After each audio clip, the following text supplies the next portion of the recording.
Lorsque j'étudie des personnes qui développent des maladies auto-immunes, je constate qu'il y a toujours un lien avec le stress. Les personnes atteintes d'une maladie auto-immune répriment généralement leurs émotions. Elles ont tendance à refouler leur vraie personnalité pour se conformer à la société et à leur famille. J'ai travaillé dans tous les domaines de la médecine, de l'accouchement aux soins palliatifs, en m'occupant de personnes en phase terminale. Et en tant que médecin, j'ai donc vu beaucoup de maladies. Mais ce qui me surprend, c'est que certaines personnes qui devraient s'en vouloir de leur maladie, comme nous le ferions tous naturellement, je veux dire, personne ne veut être malade. Eh bien, elles ont découvert que la maladie était en fait un enseignant pour elles. Parce que la maladie leur montrait en fait à quel point elles ne vivaient pas une vie authentique. À quel point elles vivaient une vie d'autosuppression.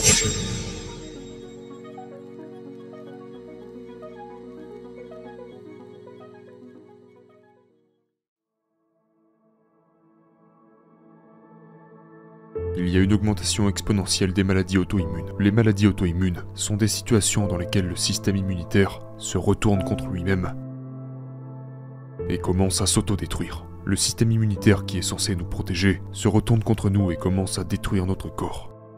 Parmi les exemples, on peut citer la polyarthrite rhumatoïde, la sclérodermie, le lupus systémique, la fatigue chronique, la sclérose en plaques, la maladie de Crohn, la colite ulcéreuse, la psoriasis chronique, l'eczéma, et on pourrait continuer longtemps.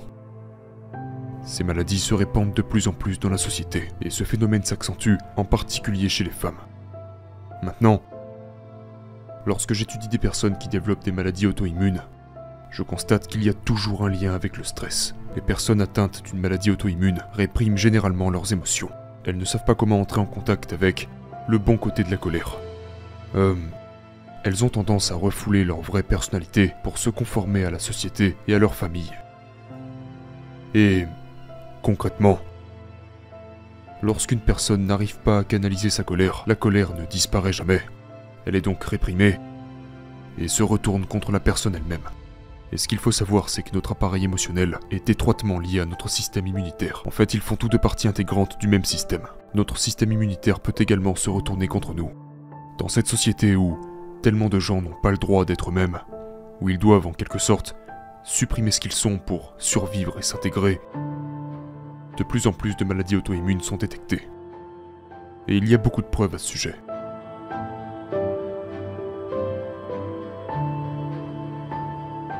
J'ai travaillé dans tous les domaines de la médecine, de l'accouchement aux soins palliatifs, en m'occupant de personnes en phase terminale.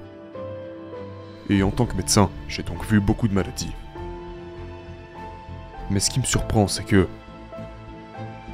certaines personnes qui devraient s'en vouloir de leur maladie, comme nous le ferions tous naturellement, je veux dire, personne ne veut être malade.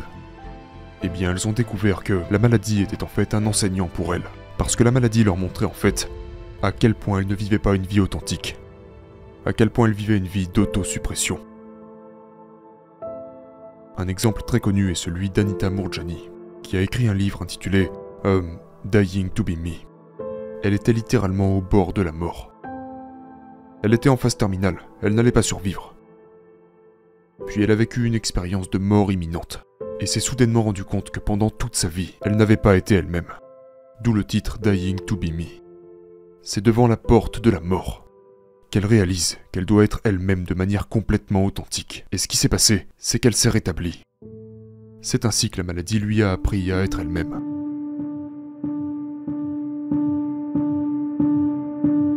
Il ne s'agit donc pas de dire aux gens ce qu'ils doivent ressentir, mais d'attirer leur attention sur les possibilités inhérentes à ce qu'une maladie peut leur offrir. Si les gens choisissent cette voie, c'est leur choix. S'ils ne choisissent pas cette voie, je le comprends tout à fait. Et puis il y a des questions plus larges. Quand on regarde la littérature scientifique sur le stress, et par stress j'entends les facteurs émotionnels qui affectent votre physiologie, votre système immunitaire, vos hormones et tout le reste. Quels sont ces facteurs? Les principaux facteurs de stress sont l'incertitude, la perte de contrôle, le manque d'information et les conflits. Maintenant, dans notre société, combien de personnes vivent dans la perte de contrôle, l'incertitude, le manque d'information, l'insécurité et le conflit? Le truc, c'est que ce système est presque conçu pour que les gens se sentent en insécurité.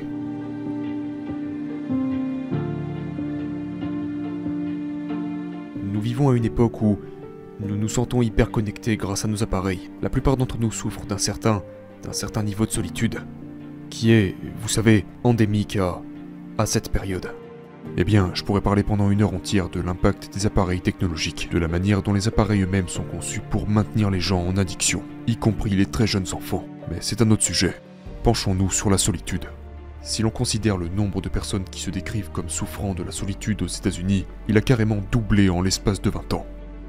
Et la solitude est un facteur majeur de maladies physiques, au même titre que fumer un paquet de cigarettes par jour, que l'hypertension ou l'obésité. Et la solitude s'est à nouveau répandue dans le monde occidental, sous l'effet d'un système économique mondialisé qui dresse les gens les uns contre les autres, et qui affirme que la compétition, l'agression et la méfiance à l'égard d'autrui sont les seuls moyens de survivre. La solitude monte en flèche, ce qui constitue un facteur de risque majeur, car les personnes qui souffrent de la solitude tombent plus rapidement malades et meurent plus tôt de leur maladie. C'est donc un problème crucial dans les sociétés occidentales.